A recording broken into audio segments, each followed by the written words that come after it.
IPO तो ऐसा खास पेशकश हमारी आईपीओ बाजार के हर हलचल को पकड़ने की कोशिश करते हैं हम, और लगातार बहुत सारे लोगों के सवाल, लगातार टिप्पणियां हमको इस सेगमेंट के अंदर मिलती रहती हैं। तो आप लोगों के सुझाव बहुत अच्छे तरीके से आ रहे हैं और हम कोशिश कर रहे हैं कि कोई चीज़ आपकी, कोई जानकारी आपसे छूटे ना। हर्ष हमारे साथ जुड़ चुके हैं। हर्ष, इस समय तो एक ही आईपीओ है और क्या कुछ अपडेट जी, एक की लिस्टिंग और एक आईपीओ है। अमागी मीडिया लैब्स की अगर बात करें तो आज इसकी लिस्टिंग होती हुई दिखी और बहुत ही ठंडी डिस्काउंट के ऊपर। आप ये देखिए, इशू प्राइस जो था वो 361 रुपये प्रति शेयर के भाव था, लेकिन बीएससी पर जो लिस्टिंग हुई वो 317 के भाव पे, यानी कि -12.19% नीचे जाता हुआ दिखा है। वहीं एनएससी की लिस्टिंग की बात करें तो 318 के भाव पे हुआ, करीब करीब यहाँ पे आप देखिए -11% डिस्काउंट के भाव पर इसकी लिस्टिंग होती हुई दिखी है। मतलब कंपनी के प्रमोटर के हाथ में अगर होता तो फिर वो तो मतलब आज के दिन को तो अवॉइड ही करते, मतलब कि आज ना ही वो लिस्टिंग जिस तरह की तबाही सुबह देखने को मिल रही थी। पर सर अभी क्या करें सर, क्या डिस्काउंट, इतने डिस्काउंट पर लिस्ट हुआ है, क्या इसमें अभी खरीद सकते हैं सेकेंडरी मार्केट में? और जिन्हों को मिल गया है, क्या वो इस बात की उम्मीद कर सकते हैं कि कम से कम ब्रेक इवन तो हो जाए उनका? देखिए, अभी फिलहाल तो मुझे ऐसा लगता है कि इन लेवल्स पर तो एवरेज नहीं करना चाहिए, थोड़ा सा वेट एंड वॉच करना चाहिए, क्योंकि स्टॉक में ऐसा कोई खास वो नहीं दिखाई देता कि मोमेंटम की यहाँ पर आप वापस एवरेज करने की कोशिश करें। फिलहाल थोड़ा सा वेट एंड वॉच करें तो ज़्यादा बेटर है। वेट एंड वॉच करें, ये आपके लिए ज़्यादा बेहतर है, ये राय यहाँ पर निकल करके आई है। अच्छा सर, जो लोग खरीदना चाह रहे हैं उनके लिए कुछ है टिप्पणी? क्योंकि बहुत लोग होते हैं जो आईपीओ लिस्ट होता है और काफ़ी टाइम बाद इतने ज़्यादा डिस्काउंट पे लिस्ट हुआ है कोई। देखिए, फिलहाल तो अगर फ्रेश खरीदने की बारी करें तो मैं तो कहूँगा बिल्कुल मत खरीदिए। 280 के आसपास तक के लेवल्स अगर देखेंगे तो सोचेंगे, इसलिए अभी बिल्कुल यहाँ पर खरीदारी नहीं करें। मोमेंटम में अगर ये 370 के आसपास तक मिल जाए या 365 के लेवल्स आ जाएं तो बिल्कुल प्रॉफिट बुक कर लीजिए। चलिए ठीक, अब जो है बात कर लेते हैं जो आईपीओ खुला हुआ है उसको लेकर के।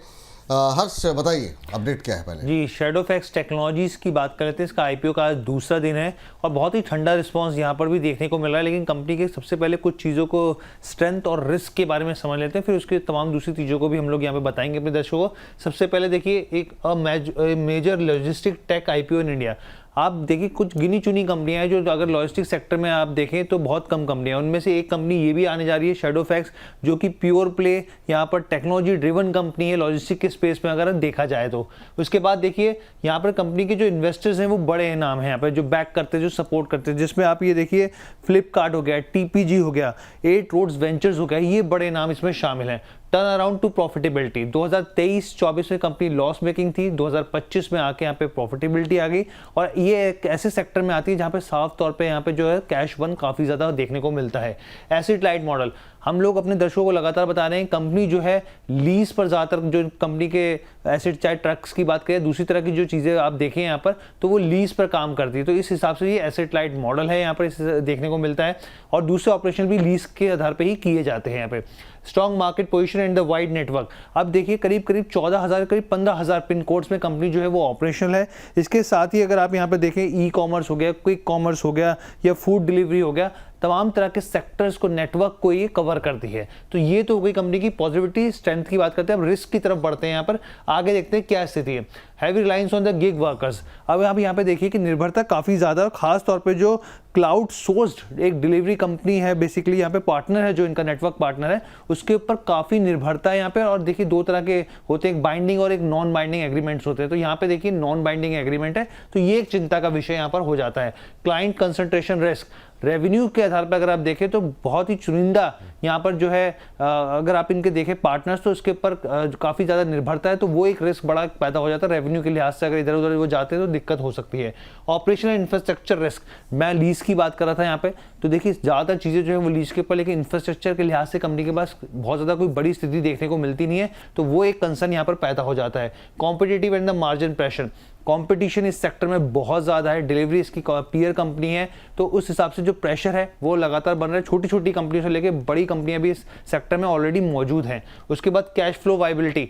अब आप ये समझिए कि जो लॉजिस्टिक्स सेक्टर है इसमें दो तरह की चीज़ें होती हैं। पहली चीज़ यहाँ पे प्रॉफिटेबिलिटी को सस्टेन करना, उसको लगातार बनाए रखना, और दूसरी चीज़ यहाँ पे कैश बर्न बहुत होता है और कई बार ऐसा भी होता है कैश फ्लो नेगेटिव हो जाता है। तो ये जो चीज़ें, इस चीज़ को आपको ध्यान रखनी चाहिए। अब हम लोग आगे बढ़ते हैं। यहाँ पर रिस्क की चीज़ें भी हमने समझा दी। इशू प्राइस बैंड 118 से लेकर 124 रुपये, एक लॉट में 120 शेयर्स। टोटल इशू साइज देखें तो करीब 1907 करोड़ का, इसमें से फ्रेश इशू 1000 करोड़ का है, ऑफर फॉर सेल 907 करोड़ का, यानी कि फ्रेश और ओएफएस दोनों हैं।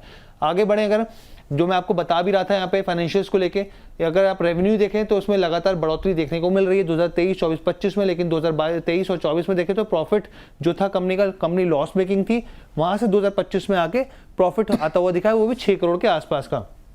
एबिटा में 2023 में यहाँ पे भी लॉस था, उसके बाद जो है यहाँ पे प्रॉफिटेबिलिटी बढ़ती हुई दिखी है। यहाँ पे एबिटा के हिसाब से भी अगर आप देखें, बोरोइंग भी जो है उस लिहाज से बढ़ रही है। अब ग्रे मार्केट प्रीमियम क्या कह रहा है, कल के मुकाबले यहाँ पे गिरावट देखने को मिल रही है, डिप देखने को मिल रहा है। एक बार स्क्रीन पर लेकर आते हैं हम लोग यहाँ पे, और आप ये देखिए कल करीब 6-7 रुपए के आसपास था, आज 4 रुपए हो गया है, करीब 3.23% के आसपास का जीएमपी हो गया है, और 128 के भाव पे लिस्टिंग की संभावना जताई जा रही है।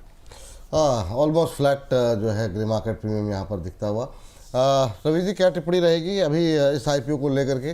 क्या पैसे लगाए जा सकते हैं?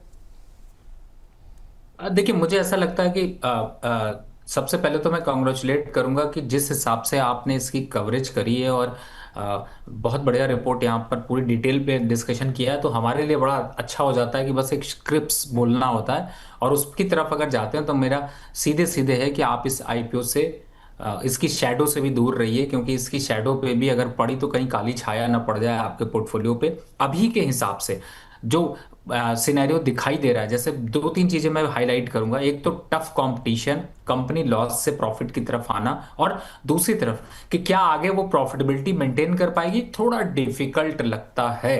तो मुझे ऐसा लगता है कि यहां पर वेट करें, शायद एक अच्छा डिप 90 से 80 रुपए के आसपास लिस्ट होने के बाद शेयर आता हुआ नजर आएगा, उन लेवल्स पर आएगा तो फिर से देखेंगे कि खरीदना है या नहीं खरीदना। फिलहाल अभी मौके की जगह थोड़ा धोखा नजर आ रहा है, यहां पर दूरी बनाकर रखनी चाहिए।